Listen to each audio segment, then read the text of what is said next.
उद्या फेब्रुवारी 27 वार शुक्रवार आणि या दिवशी आलेली आहे आमलकी एकादशी। प्रत्येक महिन्यामध्ये 2 एकादशी येतात आणि प्रत्येक एकादशीचं महत्त्व हे सुद्धा वेगवेगळे असतं। धार्मिक शास्त्रामध्ये या एकादशीला मोक्षदायिनी एकादशी असे सुद्धा म्हटले जाते। या दिवशी भगवान विष्णू तसेच आवळ्याच्या झाडाची पूजा करण्याचे विशेष महत्त्व आहे। असे मानले जाते की जेव्हा भगवान श्रीहरी विष्णूंनी सृष्टीची निर्मिती केली तेव्हा भगवान विष्णूने आवळ्याला मूळ वृक्ष म्हणून स्थापित केले होते आणि त्याच्या प्रत्येक भागात देवता वास करतात। आमलकी म्हणजे आवळा असल्याने आयुर्वेदात त्याला अमृतफळ म्हटले जाते आणि म्हणून या आवळा एकादशीच्या दिवशी आवळा खाणे आणि आवळा दान केल्याने चांगले आरोग्य, आनंद आणि समृद्धी प्राप्त होते। पद्मपुराणानुसार हे व्रत केल्याने जाणून बुजून केलेली किंवा नकळत केलेली पाप, वाईट कर्म, दुःख नष्ट होतात आणि मृत्यूनंतर वैकुंठधाम प्राप्त होते। या आमलकी एकादशीला रंगभरी एकादशी असेही म्हणतात, कारण या दिवशी भगवान शिव देवी पार्वतीच्या लग्नानंतर पहिल्यांदाच काशीत आले होते। धार्मिक दृष्टीने आमलकी एकादशी ही अत्यंत महत्त्वाची तिथी असल्यामुळे या दिवशी काही प्रभावी उपाय आणि सेवा सुद्धा केल्या जातात। आज या व्हिडिओमध्ये मी तुम्हाला एक अतिशय प्रभावी असा उपाय सांगणार आहे। उद्या शुक्रवार आमलकी एकादशीला तुम्ही उपवास नाही केला तरीही चालेल, पण आईने आपल्या मुलांसाठी इथे लावा असा एक दिवा। हा दिवा लावल्याने मुलांचे सर्व दोष, अडचणी, संकट, विघ्न दूर होऊन फक्त 1 महिन्याच्या आतच मुलांचा लग्न विवाह जुळून येईल। शिक्षण घेणाऱ्या मुलांच्या अभ्यासात प्रगती, नोकरीत भरभरून यश मिळेल, मुलांच्या सर्व इच्छा, मनोकामना ह्या पूर्ण होतील। तर असा हा दिवा कुठे लावायचा आहे, कोणत्या वेळेत लावायचा आहे याबद्दलची संपूर्ण माहिती या व्हिडिओमध्ये मी तुमच्यासोबत शेअर करणार आहे। त्यामुळे तुम्ही हा व्हिडिओ स्किप न करता शेवटपर्यंत नक्की पहा। चॅनलवरती नवीन असाल तर सबस्क्राइब करा आणि असेच माहितीपूर्ण नवनवीन व्हिडिओ पाहण्यासाठी बेल आयकॉनलाही प्रेस करा, म्हणजे जेव्हा कधी मी नवीन व्हिडिओ अपलोड करेल त्याचं नोटिफिकेशन सर्वात अगोदर तुम्हाला भेटेल आणि तुम्ही एक पण व्हिडिओ मिस करणार नाही। आज या व्हिडिओमध्ये मी तुम्हाला जो उपाय सांगणार आहे तर हा उपाय खूप जास्त प्रभावी आहे। शिवपुराणामध्ये हा उपाय सांगितला गेला आहे आणि तोच उपाय आज या व्हिडिओमध्ये मी तुमच्यासोबत शेअर करणार आहे। प्रत्येक आईवडिलांनी आपल्या मुलांच्या उज्ज्वल भविष्यासाठी हा उपाय जो आहे तर तो करायचा आहे।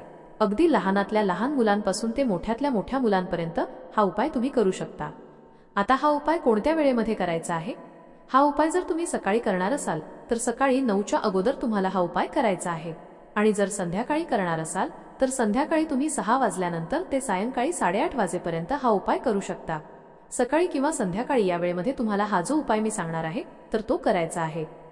आता ज्या घरामध्ये लग्नाच्या वयाचे मुलं मुली आहेत त्यांचा विवाह योग जुळून येत नाही, तर त्यांचा विवाह योग जुळून येण्यासाठी, लग्नातील अडथळे दूर होण्यासाठी ही आमलकी एकादशी तिथी खूप महत्त्वाची मानली जाते। आणि जर एकादशीला आपण हा उपाय जर केला ना, फक्त 1 महिन्यातच मुलांच्या लग्नाचा योग जो आहे तर तो जुळून येतो। आणि म्हणून तुमचा मुलगा असेल किंवा मुलगी असेल त्यांचा विवाह योग जुळून येत नसेल किंवा कुंडलीमध्ये काही दोष असतील किंवा इतर कोणत्याही कारणामुळे त्यांचा विवाह योग जुळून येत नसेल तर तुम्ही हा उपाय मी सांगणार आहे तर तो नक्की करायचा आहे। हा उपाय केल्याने विवाह योग जो आहे तर तो 100% जुळून येईल। त्याचबरोबर जी लहान मुलं आहेत, सतत चिडचिड करतात, हट्टीपणा करतात, सांगितलेली कोणतीही गोष्ट ऐकत नाही किंवा मुलांना सतत बाहेरची नजर बाधा होत असेल, बाहेरच्या लोकांची नजर आपल्या मुलांना लागत असेल, यामुळे मुलं सतत किरकिर करत असेल, आजारी पडत असेल तर यासारख्या समस्या सुद्धा या उपायाने दूर होतात।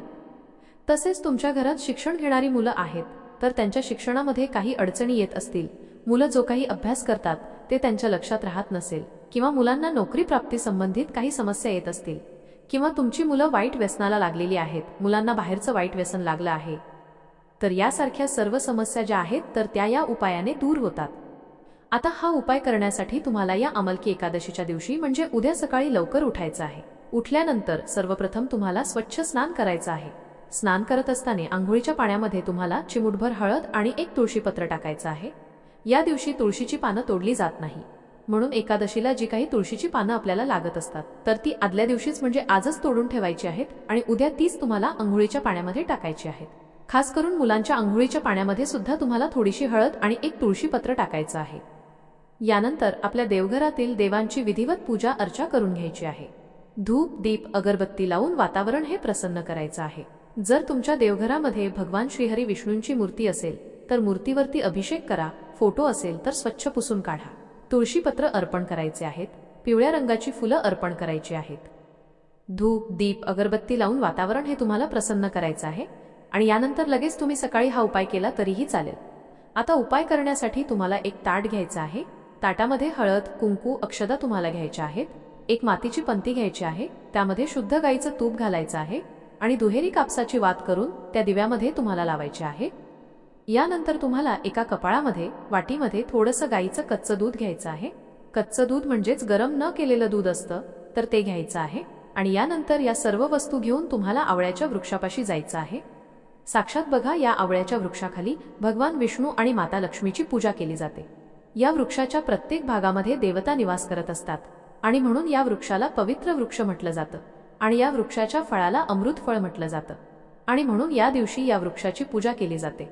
तर सर्वप्रथम तिथे तुम्हाला हा दिवा जो आहे तर तो त्या वृक्षाच्या मुळापाशी प्रज्वलित करायचा आहे। दिवा प्रज्वलित करताना तुम्हाला त्याखाली थोडेसे तांदूळ ठेवायचे आहेत किंवा फुलांच्या पाकळ्या ठेवायच्या आहेत आणि त्यानंतर त्यावरती हा दिवा तुम्हाला लावायचा आहे।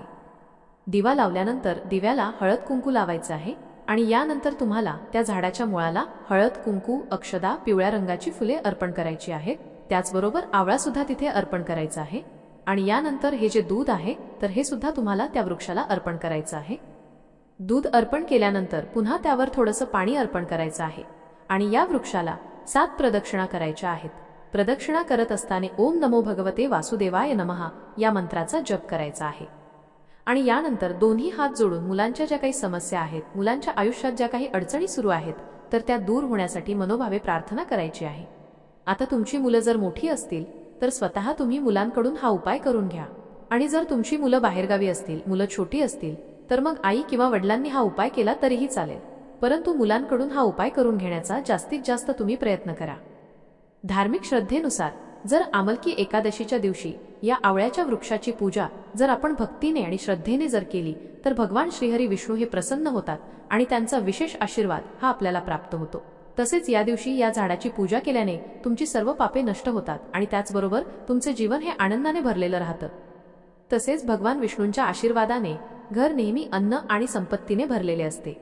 या आमलकी एकादशीच्या दिवशी आवळा खाल्ल्याने, आवळ्याचं सेवन केल्याने सर्व रोग आजार जे आहेत ते सुद्धा दूर होतात। तसेच या दिवशी आवळा दान केल्याने जीवनातील सर्व अडथळे दूर होतात असं सुद्धा म्हटलं जातं। तसेच या आमलकी एकादशीच्या दिवशी तुळशीची विधिवत पूजा करून तुळशीला आवळे अर्पण करावे, कारण तुळशीला साक्षात माता लक्ष्मीचं रूप मानलं जातं आणि जिथे लक्ष्मी असते तिथे भगवान विष्णू हे स्वतः निवास करत असतात।